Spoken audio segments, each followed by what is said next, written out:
నడి రోడ్డు మీద మా నాన్నని అందరూ చూస్తుండగా పీక్కోసి చంపేశారా.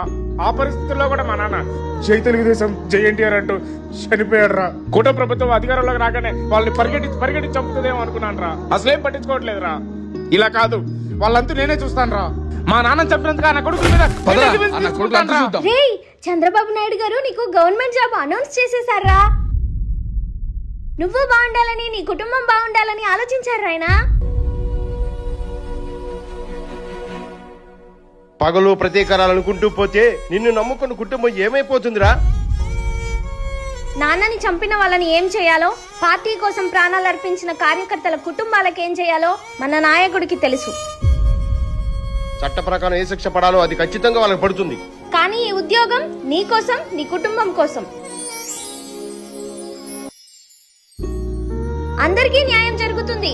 అన్యాయం చేసిన ప్రతి ఒక్కరికి శిక్ష పడుతుంది.